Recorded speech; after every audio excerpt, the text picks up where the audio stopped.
भाव था, तो आप हमारी बहन भी हैं, तो मैं आपका हार्दिक स्वागत और अभिनंदन करता हूँ। सम्मा मंच पर विराजमान सभी हमारे पूर्व विधायक महोदय आदरणीय बद्री जी, मिठू जी, अब सम्मानित मंच ठीक रहेगा। सभी मंच पर विराजमान जनप्रतिनिधिगण, पत्रकार साथियों, सामने बैठे हुए पिता तुल्य बुजुर्गों, युवा साथियों, मातृशक्ति, आज का जो होली मिलन समारोह है, तो उसके लिए मैं विधायक महोदय को धन्यवाद देता हूं कि आपने इस एक सुंदर कार्यक्रम के सुंदर आयोजन की रचना की और आप सभी लोगों ने बड़ी संख्या में इसमें उपस्थित होकर के भारतीय जनता पार्टी का मान सम्मान बढ़ाया। मैं आपका सबका हार्दिक स्वागत और अभिनंदन करता हूं। पिछले कुछ समय से जिस प्रकार से हमारे घर पर अखबार पहले भी आते थे, लेकिन पिछले महीने भर से घर का आदमी जल्दी उठ करके अखबार पढ़ने की कोशिश करता है। उसके दिमाग में यह है कि आज कोई न कोई नया कारनामा कांग्रेस के लोगों ने किया होगा, मैं उसको जल्दी उठ करके पढ़ लूँ। और ऐसी सोच को हम लेकर के देखते हैं तो पूरी कांग्रेस पार्टी की जो मनोदृष्टि है, जो पूरी इनकी स्थिति है, जिस विधानसभा से मुझे प्रतिनिधित्व करने का मौका मिला, वहाँ गलती से समझ लो भोली भाली जनता ने एक लुटेरे को विधायक बना दिया। और जो आदमी जिस गुर्जर समाज में वो कहता है मैं गुर्जर समाज का आदमी हूँ, पहले मेरे गंगरार के एक थानेदार जो गुर्जर समाज से था उसको सस्पेंड कराया, तहसीलदार गुर्जर था उसका इलाज कराया, अभी एक थानेदार जो गुर्जर समाज का उसका इलाज कराया। उसको मालूम नहीं कि हम मेवाड़ के गुर्जर हैं।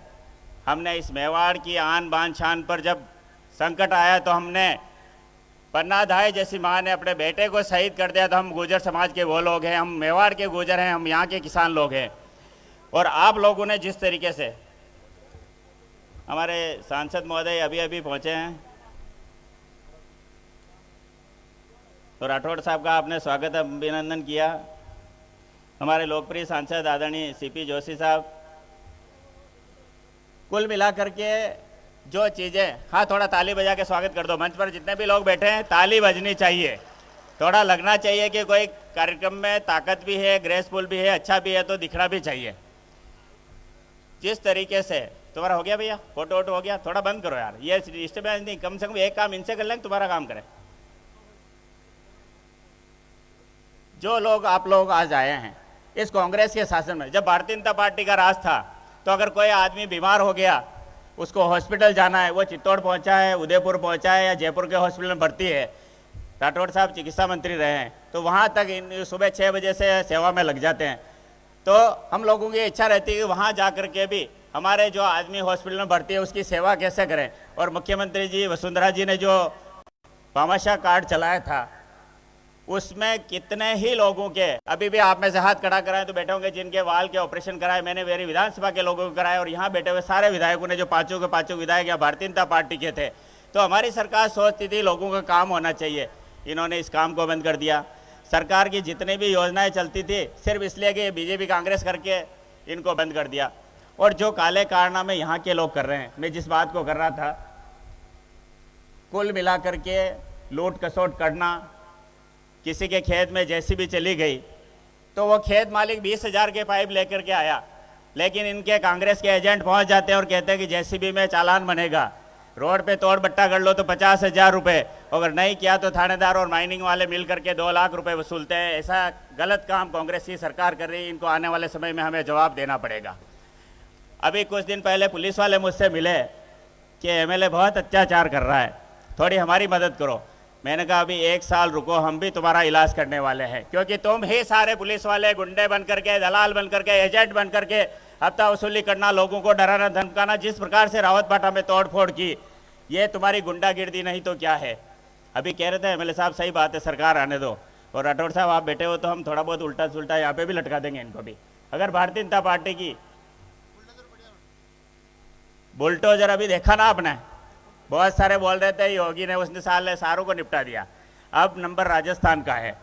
तो जितने गलत काम इन्होंने किए, कल एंटी करप्शन वालों ने परसों एसडीएम को पकड़ा, तहसीलदार भाग गया, बाबू पकड़ा गया। मैं कहता हूँ इन सब के नार्को टेस्ट करा दो, इनका एमएलए भी जेल के सलाखों के अंदर जाएगा, ऐसे गलत काम करता है। गलत काम करने वालों को हम बख्शते नहीं हैं। अशोक गहलोत साहब, आप सूत की माला पहनते हो, गांधी जी की बहुत बातें करते हो, लेकिन मुझे ये सब चीज़ें आपकी नौटंकी और नाटकबाजी लगती है, क्योंकि आपका विधायक जिस तरह की मर्यादित भाषा में महिलाओं के लिए पता नहीं किस तरह के शब्द बोलता है और 7 मिनट के अंदर उसने विश्व रिकॉर्ड बना दिया। ऐसे विधायक के खिलाफ अगर आपने कार्रवाई नहीं की तो मुझे आप पर भी शक होता है कि आप इस जनता जनार्दन को बेवकूफ़ बनाने के लिए, नौटंकी करने के लिए सब नाटकबाजी करते हो। बाकी आपके मन में भी चोर भरा हुआ है। जिस तरीके से उनका बेटे का नाम कल आया, तो ये सारे, मुझे किसी ने कहा आप इनके कांग्रेस के प्रदेश अध्यक्ष जी को कह दो और इनको पार्टी से बाहर निकालना चाहिए, कांग्रेस पार्टी से। तो आप लोगों ने कहावत सुनी होगी कि कोई आदमी बेटा दीवार पे कोई सुसु कर रहा था, साइड में जाके कहा इसके पिताजी से शिकायत करते हैं कि पिताजी क्या कर रहे थे, आप मान रहे हो ना, वो बाउंड्री पे घूमते हुए घूम रहे थे। तो ये कांग्रेस पार्टी ऐसे ही है। उस डोटासरा को ये नहीं मालूम कि महाराणा प्रताप और अकबर में नहीं मालूम। मैं कहता हूँ तुझे अगर किताबी ज्ञान ठीक नहीं है तो इस चित्तौड़ की धरती आकर के एक बार प्रणाम कर ले, तेरा दिमाग भी ठीक हो जाएगा। और महाराणा प्रताप महान थे, हैं और रहेंगे। महाराणा प्रताप की कोई तुलना नहीं हो सकती। जो हिंदुआ सूरज है, जिसको हम आदर्श मानते हैं, पता नहीं ये लॉर्ड मैकाले की शिक्षा पद्धति है और इसी शिक्षा पद्धति से हमारे देश की थोड़ी सिस्टम ठीक नहीं है। लेकिन हम सब लोग मिल करके आज इस सुंदर आयोजन में मैं एक ही बात आप सबसे कहना चाहता हूँ, कमियाँ ये मंच पर बैठे हुए लोगों में भी होगी, हमारे में भी कमियाँ हो सकती है, लेकिन इन सब को छोड़ करके हम सब एक चीज़ तय करके जाएं कि भारतीय जनता पार्टी का विधायक बनना चाहिए। 5 की 5 सीटें भारतीय जनता पार्टी की आनी चाहिए। आपकी कोई मोटरसाइकिल रोकता है, हॉस्पिटल में काम पड़ता है, किसको फ़ोन लगाओगे? और बहुत सारे ऐसे दोगले लोग भी मुझे बहुत सारी बार नज़र आ जाते हैं। मैं उन दोगले लोगों को कहना चाहता हूँ, तुम जिन विपक्षियों की गाड़ियों में बैठ करके चुनाव में रात को फट जाते हो, फिर वोट दे के जिता देते हो, वो काका जी तुम्हारी भी नहीं सुनता है। तो इससे अच्छा है हम ठीक है, मैं नहीं सुनूंगा तो चंद्रभान जी सुनेंगे, चंद्रभान जी नहीं सुनेंगे तो सीपी जी सुनेंगे, ये नहीं सुनेंगे तो राठौड़ साहब सुनेंगे। लेकिन भारतीय जनता पार्टी की सरकार होगी तो बीजेपी के कार्यकर्ताओं की सुनवाई होगी, उसका काम होगा। इसलिए कुल मिलाकर के हम सबको मिल करके भारतीय जनता पार्टी को जिताना है। तोड़ फोड़ करना, हफ्ता वसूली करना, जितने काम मैं गिना सकता हूँ, मेरे से ज़्यादा आप जानते हो। लेकिन एक बात, हमें कमज़ोर कौन करता है? जब किसी कार्यकर्ता के ऊपर संकट आता है और हम उसके थोड़ा बहुत ट्रीटमेंट करने की व्यवस्था करते हैं तो हमारे में से ही लोग आ जाते हैं। ये धाकड़ समाज का आदमी है, ये राजपूत समाज का आदमी है, ये ब्राह्मण समाज का आदमी है, ये माशूरी नाराज़ हो जाएंगे, इससे खटीक समाज के लोग नाराज़ हो जाएंगे और आप ही लोग मिल करके उसको बचा लेते हैं।